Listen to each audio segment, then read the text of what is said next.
in spite of whoever we may choose as a person. Yes. One thing that has to be underlying and cut through, through and through, correct, is that there has to be the rule of law. And that must be upheld. And rightly so. Yeah. Number two, all the successful liberations we've had as a country, the Mau Mau and the democratic move in the 90s, happened because the people embodied the spirit of what they wanted. The people said enough is enough. The people said we don't care. They did not say we want Matiba to be our president or Mwai Kibaki or somebody else. They just said we need space to decide who is going to be universal suffrage, who is going to be our leader. Right now, the country is saying that we're in an economic crisis.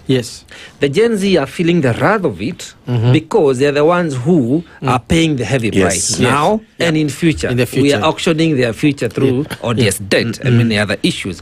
So that's why they're very more agitated. They're saying, before you start telling us who wants to be a president, before this so-called now alternative government, they have moved from a united opposition, the coalition of the deputies, now they're calling themselves the united government, who keep saying they're going to sit in a boardroom and decide who is going to be a president. The Gen Zs are saying that is not the direction to go. We have a paradigm shift. We know that we, the people, there are some issues we are dealing with. And we don't want to bring in people who are going to sustain the same problem. Therefore, we must rise. The uprising continues. The revolution is about not just the person, but also the ideals of the nation. Chapter 6 talks about the character of the individual. Chapter 12 talks about how we manage our resources.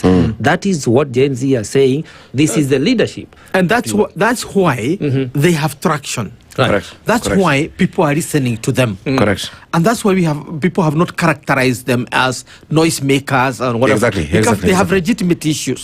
Boniface Mwangi, if you sit down with him, if you sit down with some of the people that have, so even in the media, I've shared platform with them. I mean, when you listen to them, you know this country has a future. It has a future because you are looking at the incoming leadership. But at this level, Gen Z is just a movement. Like the French Revolution, for example. I personally say, Gen Z is a revolution. And by the way, revolution are not change overnight. Sometimes they go even for 50 years or even 10 years. Now, the Gen Z are the continuation of Kenya's democratization movement. Because our democratic struggle did not give us the kind of leadership, except the 10 years of Kibaki that we had, which is why people keep on referring to the Kibaki period.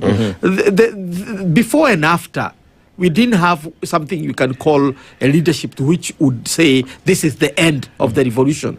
So the second liberation is still continuing. But now it's taking what the people are calling the third liberation because issues are beginning to become increasingly